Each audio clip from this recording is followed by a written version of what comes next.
Friends, मैं अजय आपको स्वागत करता हूं अपने यूट्यूब चैनल अजय स्टूडेंट 95 में। आप सब लोग बढ़िया होंगे, ज़बरदस्त होंगे, शानदार होंगे, दमदार होंगे। तो आज की क्लास में हम क्या लेके आए, नैक 2.0 बैच से आप जुड़े रहिए। ज़बरदस्त बैच आपके साथ में रखा जा रहा है। नैक 2.0 batch SSC MTR RB group D के लिए बहुत ही शानदार बैच है, जिससे आप जुड़े रहिए।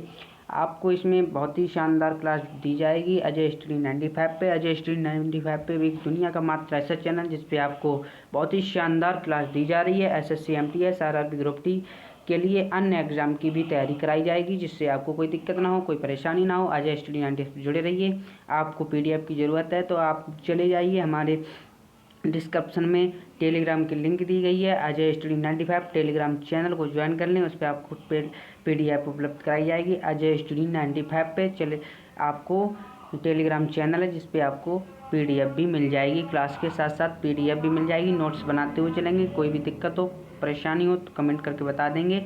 कमेंट सेक्शन में तुरंत कमेंट करेंगे और बता देंगे ये दिक्कत है, तो आपकी तुरंत दिक्कत का समाधान किया जाएगा। ठीक है, अजय स्टडी 95 से जुड़े रहिए। बहुत ही शानदार ये आपकी चैनल आपके बीच में है, तो इस पर आपको बहुत ही शानदार तैयारी कराई जाएगी। आपको कोई दिक्कत नहीं होगी। अजय स्टडी 95 दुनिया का मात्र ऐसा चैनल अजय स्टडी 95 से जुड़े रहिए। प्रश्न नंबर 1 में क्या पूछा गया है, जनगणना 2011 के अनुसार ग्रामीण जनसंख्या का प्रतिशत कितना है।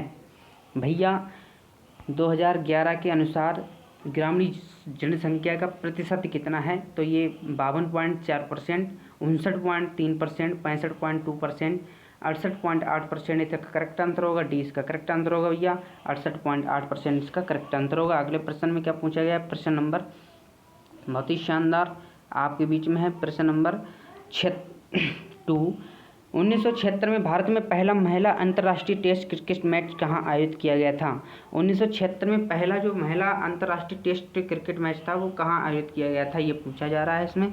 तो आपको बता देना है कि बहुत ही शानदार, बहुत ही ज़बरदस्त प्रश्न है।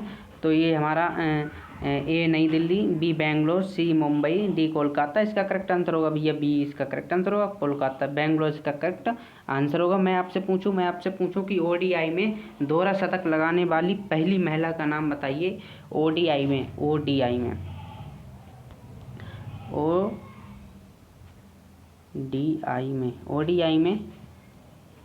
महिला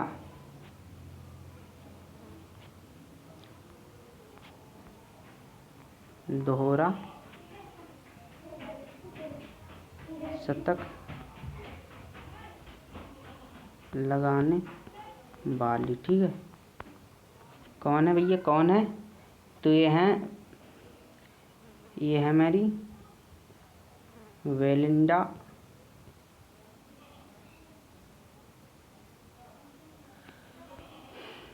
ये हमारी कौन है, बेलिंडा क्लर्क, ठीक। इन्होंने कितने रन बनाए थे भैया, 229, ठीक है, 229 रन बनाए थे, ठीक है। अगले प्रश्न की तरफ चलते हैं। अगले प्रश्न में क्या पूछा गया, प्रश्न नंबर 3, निम्नलिखित में से कौन सी सेल्टी डेट पुस्तक के लेखक हैं भैया। सेल्टी डेट पुस्तक के कौन लेखक हैं, तो अनीता नायर हैं, अनुजा चौहान, शोभा दे, मेघना पंत। तो इसका करेक्ट आंसर हमारा सी इसका करेक्ट आंसर कर देंगे। शोभा दे इसके करेक्ट आंसर है। शोभा की दूसरी पुस्तक है भैया, शोभा की स्पीड दे पुस्तक, स्पीड पोस्ट, ठीक है। ये भी आप याद कर लेंगे, स्पीड पोस्ट किसकी है, ये भी शोभा दे की पुस्तक है, ठीक है। शोभा दे की पुस्तक स्पीड पोस्ट, ये बहुत ही बार बार पूछी जा रही है। SSC इसको बार बार पूछ लेती है, ठीक है। SSC का एक बहुत ही महत्वपूर्ण योजना है, पुस्तक को जरूर पूछती है, पुस्तक को। और जो हाल ही में, जो वर्तमान में वो भारत रत्न या पद्म विभूषण से जो सम्मानित किया जाता है, वो पूछे जाती है। बहुत ही ये कवर करती है SSC, इससे आप जुड़े रहेंगे, ये आप सब याद करते हुए चलेंगे। प्रश्न नंबर 4, भारत के संविधान सभा का गठन किया गया। ए क्रिप्स प्रस्तावों के अंतर्गत, बी कैबिनेट मिशन योजना के अंतर्गत, सी भारतीय स्वतंत्रता अधिनियम के अंतर्गत, डी माउंटबेटन योजना के अंतर्गत। तो इसका करेक्ट आंसर भैया हमारा सी होगा, कैबिनेट मिशन योजना के अंतर्गत। मैं आपसे पूछूं कि कैबिनेट मिशन भारत में कब आया था, कैबिनेट मिशन भारत में कब आया था, तो आप बता देंगे 24 मार्च 1946 को। ठीक है, 24 मार्च 1946 को आया था। ठीक है, अगले प्रश्न को चलते हैं। अगले प्रश्न में क्या पूछा गया है, प्रश्न नंबर 5, संविधान सभा के प्रांतीय संविधान समिति का अध्यक्ष कौन था। संविधान सभा के प्रांतीय संविधान सभा के अध्यक्ष कौन थे, डॉक्टर भीमराव अंबेडकर, पंडित जवाहरलाल नेहरू, डॉक्टर राजेंद्र प्रसाद, सरदार पटेल। इसका करेक्ट आंसर डी, इसका करेक्ट आंसर होगा सरदार पटेल, इसके करेक्ट आंसर होगा। ठीक है, सरदार पटेल इसका करेक्ट आंसर होगा। ठीक है, मैं आपसे पूछूं कि संविधान सभा की, मैं आपसे पूछूं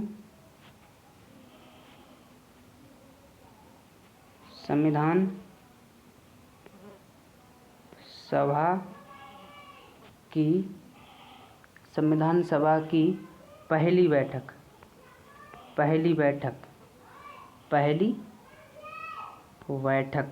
भैया कब हुई थी, तो हम बता देंगे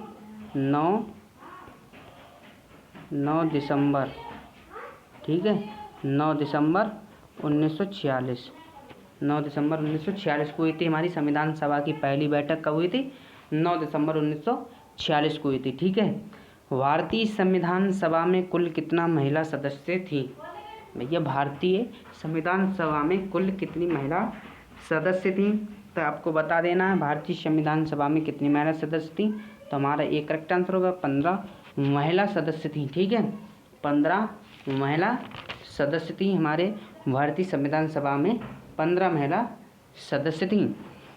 अगले प्रश्न में क्या पूछा है, प्रश्न नंबर भैया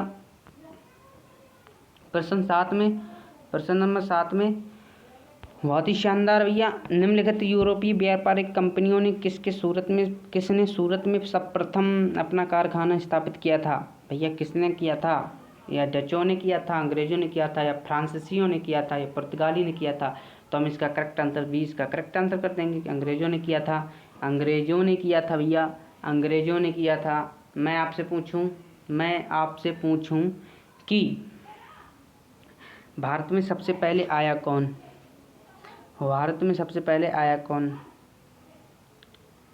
भारत में सबसे पहले आया कौन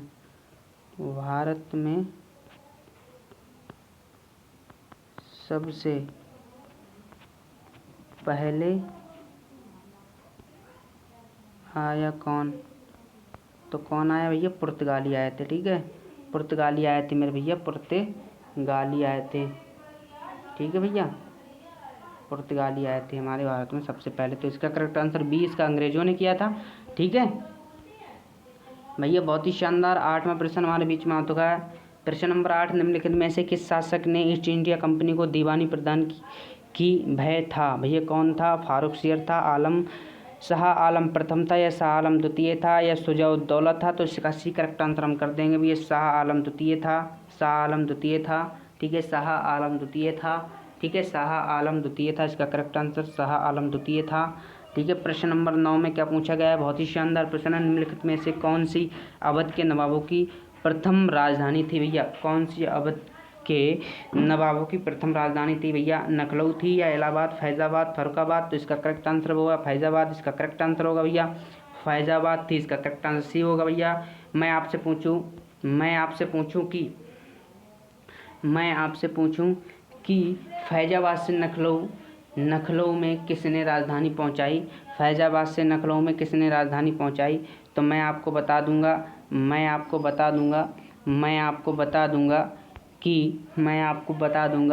असफ उद्दौला ने। ठीक है, असफ उद्दौला ने पहुंचाई। भारत में भैया अवध के नवाबों की प्रथम राजधानी थी फैजाबाद, और जो लखनऊ किसने पहुंचाई, तो असफ उद्दौला ने पहुंचाई मेरे प्यारे साथियों, असफ उद्दौला ने पहुंचाई। ठीक है, आपको याद कर लेना है, असफ उद्दौला ने पहुंचाई। प्रश्न नंबर 10, बहुत ही शानदार प्रश्न हमारे बीच में आ चुका है। प्रश्न नंबर 10, निम्नलिखित में से कौन सा युग्म सही नहीं है भैया, कौन सा युग्म सही नहीं है। तो मैं आपको बता दें कि प्रथम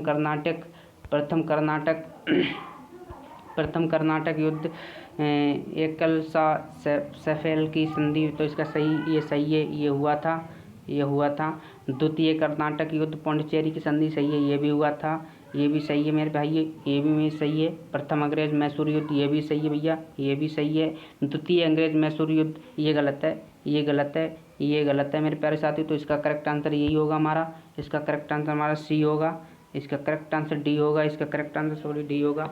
ठीक है, द्वितीय अंग्रेज मैसूर युद्ध इसका करेक्ट आंसर होगा। ठीक है, अगले प्रश्न की ओर चलते हैं। अगले प्रश्न में क्या पूछा गया है? अगले प्रश्न में पूछा गया है,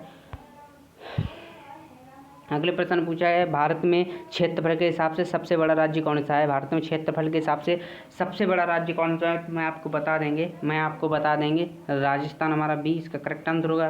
क्षेत्रफल के हिसाब से सबसे बड़ा है, सबसे बड़ा है। मैं आपसे पूछूं कि दूसरे नंबर पे कौन सा आता है, दूसरे नंबर पे कौन सा आता है, तो आप बता देंगे दूसरे नंबर पे कौन सा आता है, तो आप बता देंगे। तो यार दिक्कत हो रही है, पहले नंबर पे राजस्थान है। मैं आपसे पूछूं कि दूसरे नंबर पे कौन आता है, दूसरे नंबर पे कौन आता है, मैं आपसे ये पूछूं दूसरे नंबर पे कौन आता है, तो आप बता देंगे भैया, आप बता देंगे। पहले नंबर पे राजस्थान, दूसरे नंबर पे कौन आता है, तो आप बता देंगे। मध्य प्रदेश दूसरे नंबर पे आता है, महाराष्ट्र तीसरे नंबर पे आता है, और उत्तर प्रदेश हमारा 4 नंबर पे आता है, और पहले नंबर पे हमारा राजस्थान आता है। तो इसका करेक्ट आंसर हमारा राजस्थान होगा। और अजय स्टडी 95 से जुड़े रहिए, एक दुनिया का मात्र ऐसा चैनल अजय स्टडी 95, बहुत ही शानदार चैनल है, बहुत ही ज़बरदस्त चैनल है, जिससे आपको कोई भी दिक्कत ना हो, कोई परेशानी नहीं होगी। अजय स्टडी 95 पे GK GS हिंदी जो भी आप बताएंगे उस चीज़ की तैयारी कराई जाएगी। अजय स्टडी 95 बहुत ही शानदार बैच आपको लेके आया है, NAC 2.0 बैच, जिससे आप जुड़े रहिए। RRB group D, SSC MTS, SSC CGL, CHSL, आप जो भी कहें हर चीज़ एग्जाम की तैयारी कर सकते हैं अजय स्टडी 95 से। आप जुड़े रहिए अजय स्टडी 95 पे, बहुत ही शानदार अजय स्टडी 95 चैनल है। आपको PDF के लिए टेलीग्राम की लिंक हमने डिस्क्रिप्शन में दे दी गई है, आप जाएंगे डिस्क्रिप्शन में, लिंक को टैप करेंगे और तुरंत ज्वाइन करेंगे टेलीग्राम चैनल अजय स्टडी 95, जिस पे आपको उपलब्ध PDF कराई जा रही है। ठीक है, आप जुड़े रहेंगे अजय स्टडी 95 से। जो भी नया हो वो सब्सक्राइब लाइक कमेंट ज़रूर करें, अगर वीडियो अच्छी लगे तो लाइक ज़रूर करें और शेयर ज़्यादा से ज़्यादा करें, जिससे कि और जो बच्चे तैयारी कर रहे हैं उनको कोई दिक्कत नहीं हो, परेशानी ना हो, और आप उनको पता चल रहा है कि Ajay study 95 free of course class दे रहा है, कोई खर्चा नहीं, कोई पैसा नहीं, PDF का कोई खर्चा नहीं पैसा, सिर्फ आप मेहनत करिए, मेहनत करोगे तो सफलता ज़रूर मिलेगी, मेहनत करते रहेंगे तो सफल होते रहेंगे। आप मेहनत ना करेंगे तो सफल होने की कोई गारंटी नहीं है। आप मेहनत करेंगे, मैं मेहनत करके आपको क्वेश्चन दे रहा हूँ, आप मेरी मेहनत देखकर आपको मेहनत करनी पड़ेगी कि हाँ सर लेके आ रहे हैं, इतनी मेहनत करके क्वेश्चन छांट के लेके आ रहे हैं। तो आप मेहनत करो, सफलता पाओ, अपने परिवार की तरफ देख के चलो, किसी की सुनो मत, किसी की सुनो मत भाई, कि सब कहते रहते हैं कि यार तुम क्या ग्रुप डी की तैयारी कर रहे हो या MTS, तो इस सुनो मत, सुनो सबकी, करो मन की, अपने मन में जो चल रहा है वो करो, परिवार के हिसाब से काम करो। ज़रूरी नहीं है SSC MTS, पहले SSC MTS को क्लियर करेंगे, उसके बाद CGL को भी क्लियर कर लेंगे। तो आप जुड़ रहिए, ये मत सोचो ये छोटी नौकरी है बड़ी नौकरी, कोई दिक्कत नहीं है, आपको नौकरी होना चाहिए, सरकारी सिलेक्शन लेना चाहिए। सरकारी सिलेक्शन लेनी बहुत बड़ी बात है, सरकारी सिलेक्शन ले कि हाँ हम गाँव में नाम होगा, क्षेत्र में नाम होगा कि बंदा सरकारी सिलेक्शन ले लिए हैं। ठीक है, तो अजय स्टडी 95 से जुड़े रहेंगे, अजय स्टडी परिवार आपके साथ जुड़े रहेगा, बहुत ही शानदार क्लास देता रहेगा। ठीक है, चलते हैं अगले प्रश्न में क्या पूछा गया। अगले प्रश्न बहुत ही शानदार 12 प्रश्न आ चुका है। भारत में निम्नलिखित केंद्र शासित प्रदेशों से कौन सा क्षेत्रफल की दृष्टि से सबसे छोटा है? तो दादरा नगर हवेली, चंडीगढ़, लक्षद्वीप, दमन और दीप। इसका करेक्ट आंसर हमारा भैया सी, इसका करेक्ट आंसर होगा। क्षेत्रफल के हिसाब से लक्षद्वीप छोटा है, क्षेत्रफल के हिसाब से लक्षद्वीप हमारा कैसा है? छोटा है मेरे भाई, छोटा है ना। अगर मैं आपसे पूछूं इसकी लंबाई कितनी है, तो ये हम बता देंगे, इसकी है भैया 32 km स्क्वायर, 32 km स्क्वायर। मैं आपसे पूछा क्षेत्रफल के हिसाब से सबसे बड़ा कौन सा है, तो मैं आपको बता दूंगा लद्दाख। ठीक है, इसका कितना भैया, तो इसका है 559.146, ठीक है, स्क्वायर। तो आपको पता होना चाहिए, याद होना चाहिए, लद्दाख क्षेत्रफल में 159.146 है स्क्वायर। ठीक है, और ये लक्षद्वीप कितना है, 32 km², ठीक है, आपको याद होना चाहिए। तो सबसे छोटा कौन सा है? लक्षद्वीप हमारा सबसे छोटा है। सबसे बड़ा कौन सा है? लद्दाख हमारा सबसे बड़ा है, ठीक है, क्षेत्रफल के हिसाब से। प्रश्न नंबर 13 में निम्नलिखित में से किस राज्य की सीमा बांग्लादेश से नहीं लगती भैया? किस राज्य की सीमा बांग्लादेश से नहीं लगती है मेरे भाई? तो मैं आपको बता दूंगा मेरे भाई, मैं आपको बता दूंगा कि आपको बता देंगे मेघालय, त्रिपुरा, मणिपुर, मिजोरम। भैया मेघालय की लगती है, मेघालय की लगती है मेरे भाई, त्रिपुरा की लगती है मेरे भाई, मिजोरम की लगती है, मणिपुर की नहीं लगती है। तो इसका करेक्ट आंसर हमारा मणिपुर होगा। इसका करेक्ट आंसर भैया मणिपुर होगा, ठीक है, मणिपुर इसका करेक्ट आंसर होगा, ठीक है। राष्ट्रीय राजधानी क्षेत्र में नहीं सम्मिलित भैया, राष्ट्रीय राजधानी क्षेत्र में नहीं सम्मिलित है हरियाणा का भाग, पंजाब का भाग या राजस्थान का भाग, उत्तर प्रदेश का भाग। तो ये हरियाणा भी सम्मिलित है, राजस्थान भी सम्मिलित है, उत्तर प्रदेश भी सम्मिलित है भैया, पंजाब हमारा सम्मिलित नहीं है। इसका करेक्ट आंसर पंजाब है, इसका करेक्ट आंसर होगा, ठीक है, पंजाब इसका करेक्ट आंसर होगा। अगले प्रश्न को चलते हैं। प्रश्न नंबर 15 में बहुत ही शानदार प्रश्न आ चुका है हमारे बीच में, बहुत ही जबरदस्त प्रश्न हमारे बीच में आ चुका है। कौन सा प्रश्न है ये? भारत में वर्तमान में सबसे बड़ा राष्ट्रीयकृत वाणिज्यिक बैंक है भैया, वर्तमान इस समय सबसे बड़ी बैंक कौन सी है?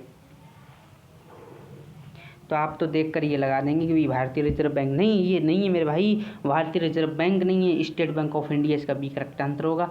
स्टेट बैंक ऑफ इंडिया इसकी सबसे बढ़िया भी इस समय वर्तमान में भारत, सही है, भारत की स्टेट बैंक ऑफ इंडिया इसका करेक्ट आंसर होगा। स्टेट बैंक ऑफ इंडिया इसका करेक्ट आंसर होगा, ठीक है। चलो चलते हैं अगले प्रश्न की तरफ। अगले प्रश्न में क्या पूछा जा रहा है? अगले प्रश्न बहुत ही शानदार प्रश्न 16, प्रश्न नंबर 16 पर निम्नलिखित में से कौन सा एक भारतीय रिजर्व बैंक का कार्य नहीं है? इसमें भारतीय रिजर्व बैंक का कार्य नहीं पूछा गया है। तो मैं आपको बता दूं, नोट निर्गम ये है भैया, बैंकों का बैंक ये भी है, राष्ट्र सहकारी बैंक ये भी है, सरकारी बैंक भी है। तो इसका कौन सा कार्य नहीं है? इसका कार्य हमारा नहीं है पब्लिक से जमा स्वीकार करना, इसका कार्य नहीं है। पब्लिक से जमा करना इसका कार्य नहीं है। मैं आपसे पूछूं भैया, मैं आपसे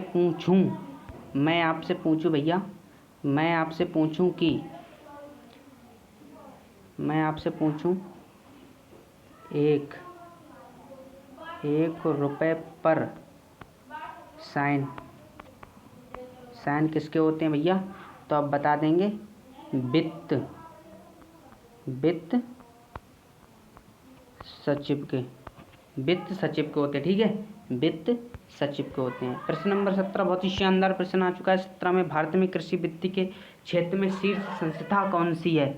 भारत में कृषि वित्त के क्षेत्र में शीर्ष संस्था कौन सी है? एक कॉर्पोरेशन बैंक, सहकारी बैंक, क्षेत्रीय ग्रामीण बैंक या नाबार्ड बैंक। तो इसका करेक्ट आंसर होगा मेरे प्यारे साथियों, इसका करेक्ट आंसर कौन सा होगा? इसका करेक्ट आंसर होगा हमारा नाबार्ड, इसका correct answer D correct answer होगा, डी इसका करेक्ट आंसर होगा, ठीक है, ओके, डी इसका करेक्ट आंसर होगा, ठीक है। अगले प्रश्न की तरफ चलते हैं। अगले प्रश्न में क्या पूछा जाए? प्रश्न नंबर 18 में पूछा गया है नाबार्ड की स्थापना कब हुई थी? नाबार्ड की स्थापना कब हुई थी भैया? नाबार्ड की स्थापना कब हुई थी? तो 1980 में हुई थी क्या? 1980 में हुई थी क्या? 1980 में हुई थी? नहीं हुई थी ना, 1982 में। तो इसका करेक्ट आंसर 1982 है, इसका करेक्ट आंसर भैया 1982 इसका करेक्ट आंसर है। मैं आपसे पूछूं कि मुंबई, मैं आपसे पूछूं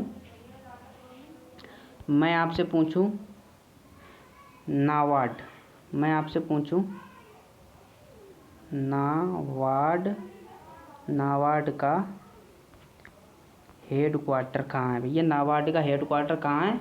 तो आप बता देंगे मुंबई में, ठीक है, मुंबई में, ओके, मुंबई में, ठीक है, मुंबई में इसका हेड क्वार्टर है नाबार्ड का। प्रश्न नंबर 19 में महात्मा गांधी राष्ट्रीय ग्रामीण रोजगार गारंटी अधिनियम किस वर्ष पारित किया था? ठीक है, इसका क्या आंसर होगा भैया? नाबार्ड, ठीक है। तो इसका करेक्ट आंसर कौन सा होगा मेरे भैया? तो हम बता देंगे आपको, महात्मा गांधी राष्ट्रीय ग्रामीण रोजगार गारंटी अधिनियम किस वर्ष पारित किया गया था? किस वर्ष पारित किया? 2004 में किया था या 5 में किया था या 3 में या 6 में किया था? तो इसका करेक्ट आंसर 5 होगा, इसका 5 में किया गया था, 5 में किया गया था, ठीक है। मैं आपसे पूछूं कि मनरेगा कौन से मंत्रालय से संबंधित है भैया? मनरेगा कौन से मंत्रालय से संबंधित है? मनरेगा कौन से मंत्रालय से संबंधित है? मनरेगा कौन से मंत्रालय से है? तो मैं भाई बता देंगे, तुम्हें बता देंगे भैया, बता दोगे आप कौन से मंत्रालय से संबंधित है? तो आप बता दोगे ग्रामीण विकास मंत्रालय। ठीक है, मनरेगा कौन से मंत्रालय से है? तो ग्रामीण विकास मंत्रालय से संबंधित है। ठीक है, मैं आपसे पूछूं कि मनरेगा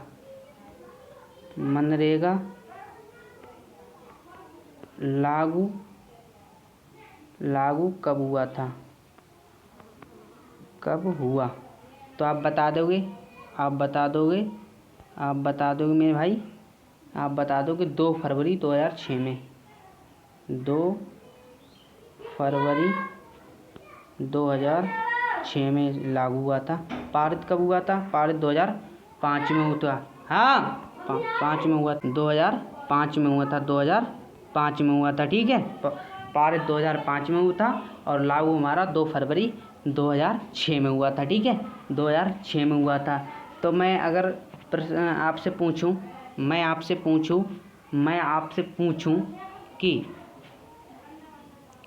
पूछूं कि ये कितने दिन रोजगार गारंटी देता है? ये कितने दिन की रोजगार गारंटी देता है भैया? ये कितने दिन की रोजगार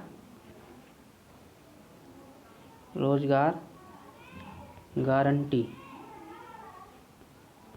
देता है? तो आप बता देंगे भैया, आप बता देंगे मेरे प्यारे साथियों, आप बता देंगे। ये देता है 100 दिन की। ठीक है, 100 दिन की गारंटी देता है। ठीक है, 100 दिन की गारंटी देता है। ठीक है, ओके, 100 दिन की गारंटी देता है। ओके, इसका पहले नाम कौन सा था? नरेगा।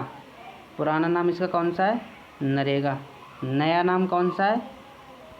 मनरेगा। ये नरेगा कब था? पहले था। मनरेगा कब हुआ? महात्मा गांधी के नाम से,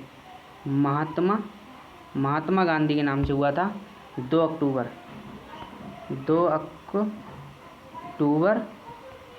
2009 में। ठीक है, 2009 में हुआ था। ठीक है, चलो इसका करेक्ट आंसर कौन सा? 2005 में पारित हुआ। ठीक है, चले अगले प्रश्न की तरफ चलते हैं। अगले प्रश्न में क्या? अगले प्रश्न में पूछा गया है पीएम रोजगार योजना कब शुरू हुआ था? पीएम रोजगार योजना कब शुरू हुआ था? 1990 में, 1995 में, 1993 में या 1996 में? तो इसका करेक्ट आंसर हमारा 1993 में हुआ था। ठीक है, 1993 में हुआ था।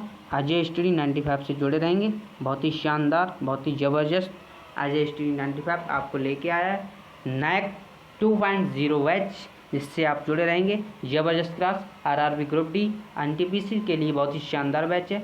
आप लगातार जुड़े रहेंगे, हम आपकी सेवा में हाजिर रहेंगे। अजय स्टडी 95 आप हमारी मेहनत को देखकर अगर आप पढ़ेंगे तो आप सफल जरूर होंगे। अगर मेहनत करेंगे तो आपको सफल होने से कोई रोक नहीं सकता है, चाहे कोई भी भगवान भी होता है। अगर आप मेहनत करेंगे, आपकी नसीब में अगर नौकरी नहीं है, आपकी नसीब में नौकरी नहीं है, अगर आप मेहनत करेंगे, लगातार मेहनत करते रहेंगे तो भगवान को एक दिन सोचना पड़ेगा कि ये बंदा बहुत मेहनत करता है, तो वो आपके नसीब को बदलने के लिए खुद स्वयं नीचे उतर कर आ जाएगा और कहेगा कि ये बंदा बहुत ही मेहनती है, इसको सफल बनाने का काम मेरा है। आपके अगर नसीब में भी नहीं है तब भी आपको नौकरी मिलेगी।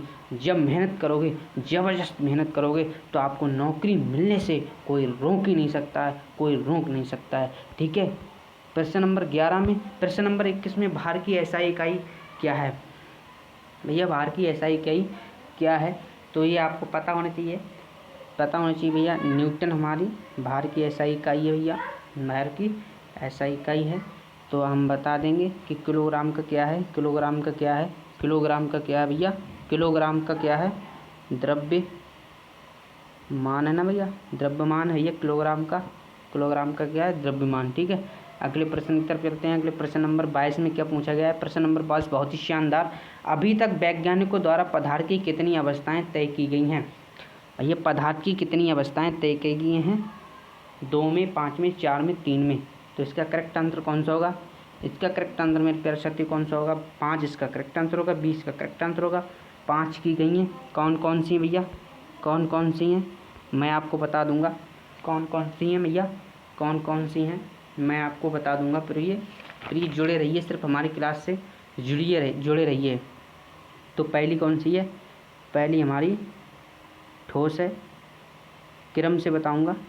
दूसरी द्रव है। तीसरी हमारी कौन सी है? गैस है। 4 में कौन सी है? 4 में हमारी कौन सी है? प्लाज्मा 4 हमारी। ठीक है, अब 5वीं कौन सी हमारी? 5वीं भैया, 5वीं हमारी कौन सी है भैया? तो 5वीं है हमारी, ये है Bose Einstein condensate. Bose Einstein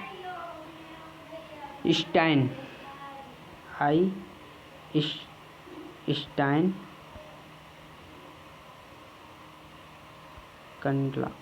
ठीक है, ठीक है, 5 होगी, क्रम से होगी। ठीक है, आप लिख लेंगे नोट्स में, नोट्स बनाते हुए चलेंगे, लिखते हुए चलेंगे। ठीक है, नोट्स बनाना है तो आपको टेलीग्राम की हमने लिंक दे दी है अपने डिस्क्रिप्शन में। आप उस लिंक को टैप करेंगे, टेलीग्राम ज्वाइन कर लेंगे, आपको वहाँ तुरंत PDF मिल जाएगी। हर क्लास की PDF मिल जाएगी। जो भी क्लास तैयारी कराई जाएगी हर क्लास की PDF उपलब्ध कराई जा रही है, और उस PDF को क्लास द्वारा देखकर चेक कर लें। ठीक है, ओके, PDF को। ठीक है भैया, हमारा प्रश्न नंबर 23 में क्या पूछा जाए? प्रश्न नंबर 23 में पक्षियों के अध्ययन को क्या कहा जाता है? पक्षियों के अध्ययन को क्या कहा जाता है मेरे भैया? तो ये हार्पेटोलॉजी, B ophthalmology, C एथोपोलॉजी, D ornithology. तो इसका करेक्ट आंसर कौन सा होगा भैया? इसका करेक्ट आंसर हमारा D इसका करेक्ट आंसर होगा। D इसका करेक्ट आंसर होगा। मैं आपको बता दूं ये किसके अध्ययन के लिए है? यह है उभयचर, जो जल और थल दोनों में चलते हैं। शरीर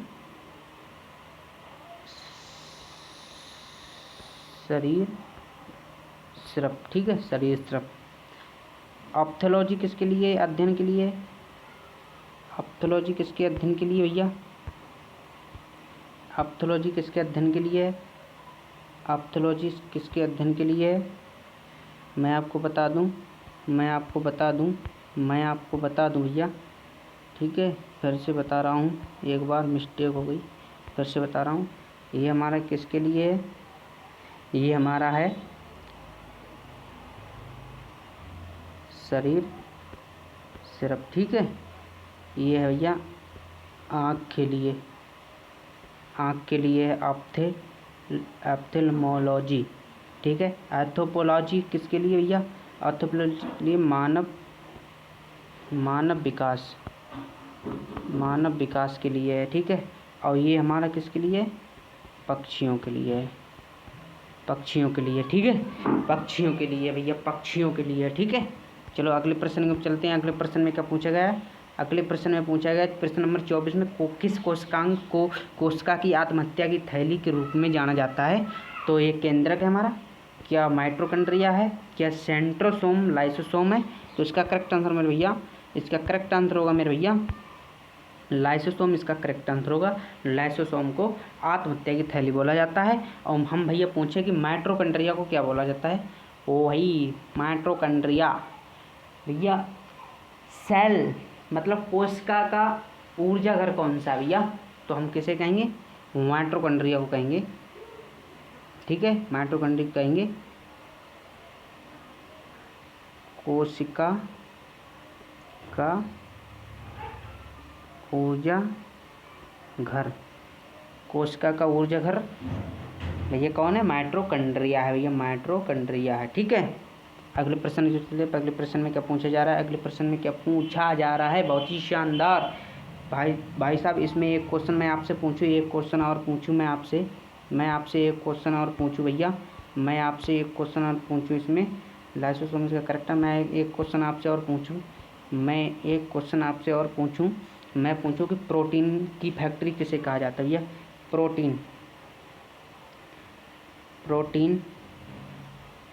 की फैक्ट्री किसे कहते हैं? तो भैया किसे कहते हैं प्रोटीन की फैक्ट्री? भैया आप बता देंगे प्रोटीन की फैक्ट्री किसे कहते हैं?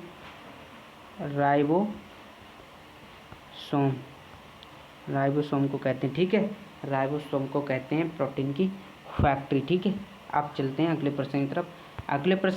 चलते हैं। प्रश्न नंबर 25 में आ चुके हैं। लास्ट प्रश्न हमारे बीच में आ चुका है। प्रश्न नंबर 25 लास्ट, बहुत ही शानदार प्रश्न, बहुत ही ज़बरदस्त प्रश्न हमारे बीच में आ चुका है कि T20 वर्ल्ड कप 2024 में man of the match series का खिताब किसे दिया गया था? जो T20 वर्ल्ड कप हमारे 2024 में हुआ था, वो उसके विजेता हमारा इंडिया रहा था। उसका विजेता हमारा कौन रहा था? इंडिया रहा था।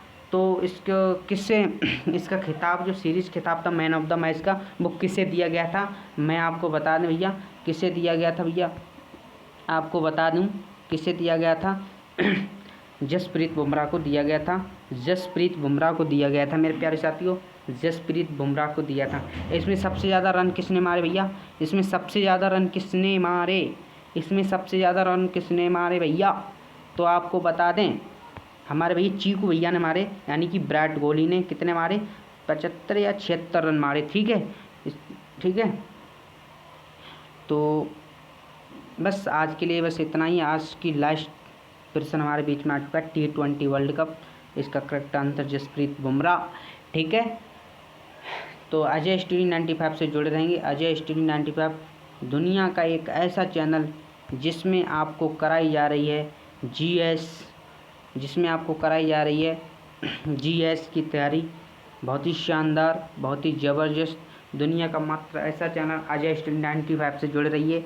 और आपको PDF चाहिए तो अजय स्टूडियो 95 टेलीग्राम चैनल को ज्वाइन कर लें। उसकी लिंक आपको डिस्क्रिप्शन में दी गई है, उसको टैप करेंगे और टेलीग्राम चैनल को तुरंत ही जाकर ज्वाइन करके और PDF को ले लेंगे। तो मेरे प्यारे साथियों, फ्री ऑफकोर्स क्लासेस दी जा रही हैं। अजय स्टूडियो 95 से जुड़े रहिए। अगर मेहनत करोगे तो सफलता मिलना अनिवार्य है। बहुत ही ज़बरदस्त, बहुत ही शानदार हमारा चैनल है, बहुत ही जुड़े रहिए। 2400 लोगों के साथ हमारा परिवार जुड़ चुका है। तो अजय स्टूडियो 95 से जुड़े रहिए, बहुत ही शानदार। कोई भी प्रश्न हमारा मिस्टेक हो गया हो तो आप उसमें कमेंट बॉक्स में बता देंगे, उसका तुरंत सॉल्यूशन किया जाएगा। दूसरी क्लास में प्रैक्टिस एक्ट सेकंड हमारा हो चुका है। GS NAC 2.0 batch practice set second हमारा क्लियर हो गया है। प्रैक्टिस सेट 1 में आपको पढ़ा दिया गया था और प्रैक्टिस सेट सेकंड और प्रैक्टिस सेट थर्ड हमारा कल आने वाला है। तो आप जुड़े रहिए, प्रैक्टिस सेट्स आपको पूरे क्लियर कराए जाएंगे। एक प्रश्न आपको दिया जाएगा प्रैक्टिस सेट से, बहुत ही शानदार प्रश्न दिया जाएगा। जुड़े रहिए। बस आज के लिए बस इतना ही। जय हिंद, जय भारत, धन्यवाद।